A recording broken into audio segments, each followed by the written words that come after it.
bagaimana hukumnya jika seorang wanita suka kepada seorang laki-laki, namun laki-laki tersebut telah menikah?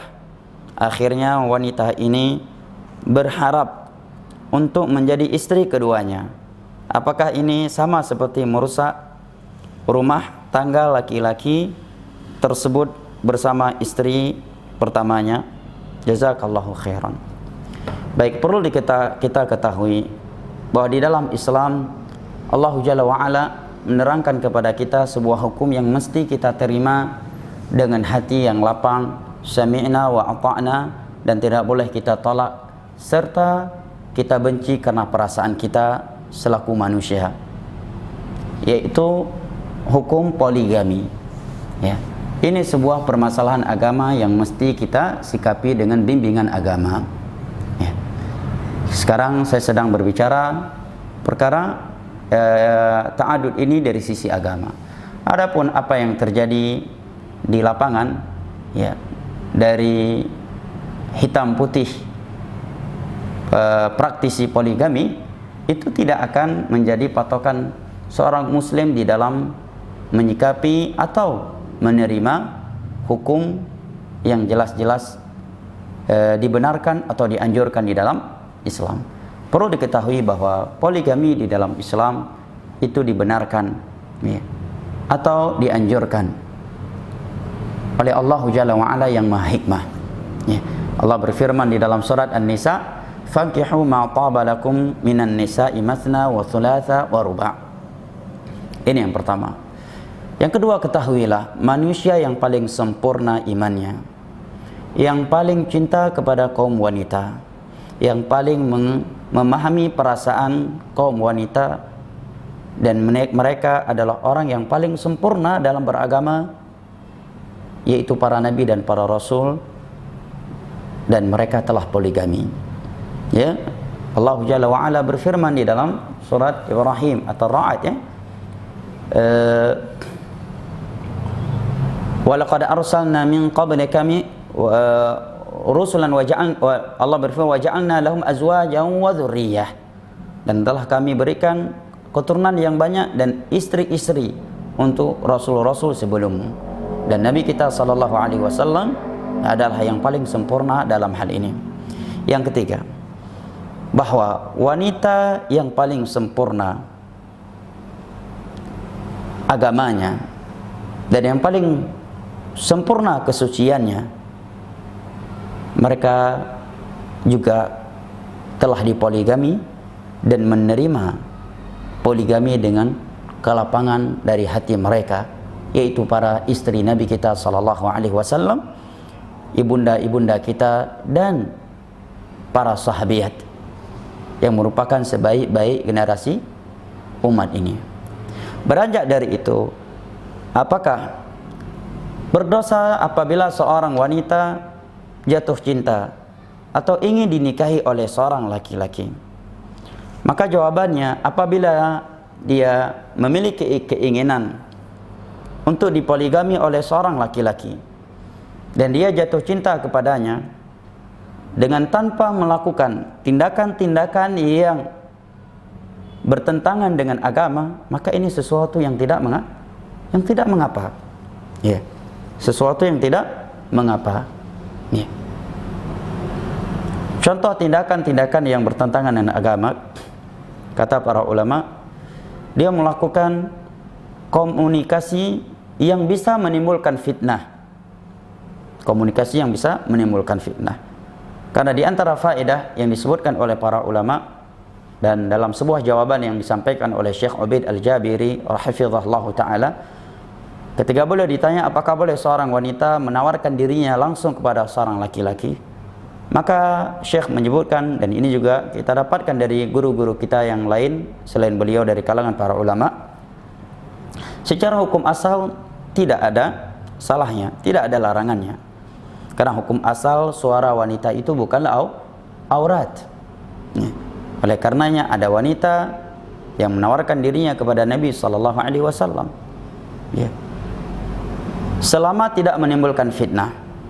Tetapi jika itu menimbulkan fitnah, alangkah baiknya dia tidak langsung melakukan kepada lelaki tersebut, tetapi dia menyampaikan kepada orang yang amanah dan dapat menyampaikannya kepada lelaki tersebut. Nah, secara hukum tidak masalah dan tidak berdosa jika dia tidak melakukan tindakan-tindakan yang menyelisih agama seperti khalwat, pacaran, ya, ataukah yang lainnya. Dan nasihat kepada seorang wanita yang seperti ini, ya, agar tidak mudah terkecoh dengan penampilan atau eksisnya seorang ikhwan di medsos. Jangan mudah terkecoh dengan penampilan atau dengan eksisnya seorang ikhwan di medsos. Tetapi hendaknya engkau berhati-hati dan berpikir panjang sebelum engkau menawarkan dirimu untuk dinikahi olehnya dengan cara yang syar'i tentunya, atau sebelum engkau dinikahi oleh seseorang. Karena seorang wanita dia memiliki kemerdekaan untuk memilih atau menolak sebelum dia dinikahi. Beda halnya kalau dia sudah dinikahi, mungkin dia tidak semerdeka sebelumnya. Untuk meminta cerai dia mikir panjang, udah punya anak, jauh dari keluarga besar, atau pertimbangan-pertimbangan yang lainnya. Maka perhatikan agamanya, perhatikan agama dan akhlak orang tersebut. Bagaimana caranya? Banyak tips yang diterangkan di dalam agama kita dan para ulama kita untuk mengetahui seseorang itu baik ataukah tidak. Yang pertama, pergaulan dia sehari-hari. Bersama siapa dia bergaul? Jika pergaulannya sehari-hari adalah orang-orang yang baik, maka insya-Allah taala ia juga orang yang baik. Ini tips dari Nabi kita SAW di dalam banyak hadis. Datang dari hadis Abu Musa al-Asy'ari radhiyallahu anhu diriwayatkan oleh Imam Al-Bukhari dan Muslim. Nabi bersabda, "Mathalu jalisi salih wa jalisi suka hamilul misk wa nafikhul khair, fa hamilul misk imma an yuhdiyaka wa imma an tabta'a minhu wa imma an tajida minhu rihan thayyibah wa nafikhul khair imma yuhriqa thiyabak wa imma an tajida minhu rihan muntinah." Nabi umpamakan pergaulan itu, pergaulan dengan orang yang baik dengan orang yang saleh seperti penjual minyak wangi dan pandai besi. Nabi juga bersabda di dalam hadis yang sahih, "Al-mar'u ala dini khalili." Seorang itu akan terbawa dengan agama orang terdekatnya, orang yang paling dekat dengan, bukan sekedar dengan teman duduk ngopi ya, tapi teman dekatnya. Karena kalau sekedar melihat dia ngopi dengan seseorang itu tidak bisa dijadikan patokan. Tapi yang bisa kita jadikan sebagai patokan adalah teman dekatnya. Teman dekatnya.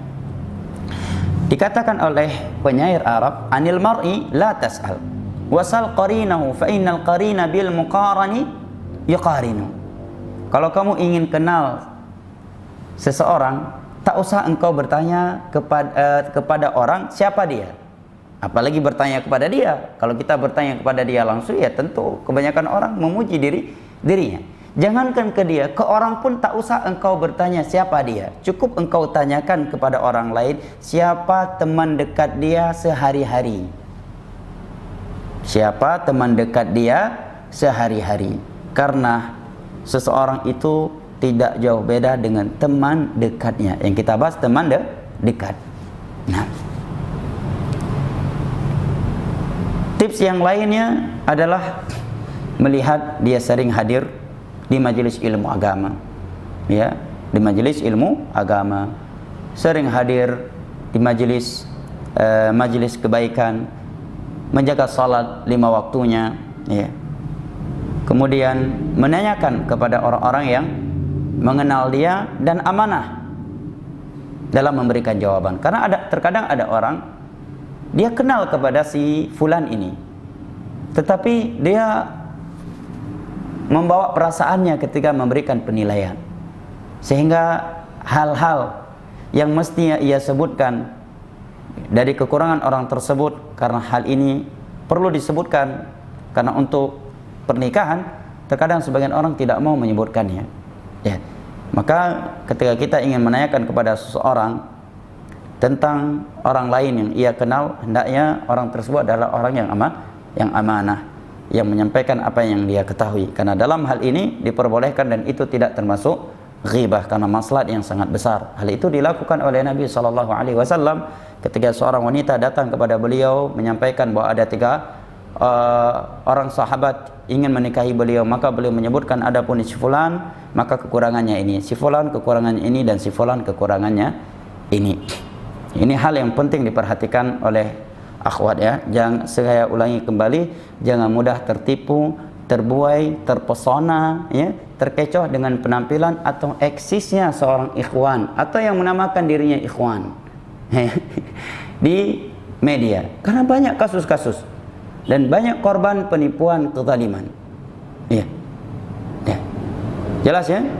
Ya. Harus benar-benar diseriuskan sebelum aja. Sekalipun dia seorang ustaz.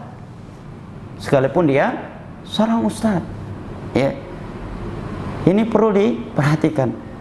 Jangan sampai setelah nikah rupanya dia suamimu orang yang sangat dengki kepada ibu kandungmu, dengki kepada saudari kandungmu, ya, bahkan dengki kepada dirimu sendiri, pelit, suka adu domba, atau 2-3 hari dia sudah menceraikan engkau. Rupa yang dia inginkan dari engkau adalah duniamu. Setelah ia mengetahui kamu tidak punya dunia, dia pun menceraikanmu. Maka wanita sebelum menikah benar-benar ya mempertimbangkan ya dan mempelajari siapa laki-laki yang akan menikahi dia tersebut. Baik, barakallahu fik.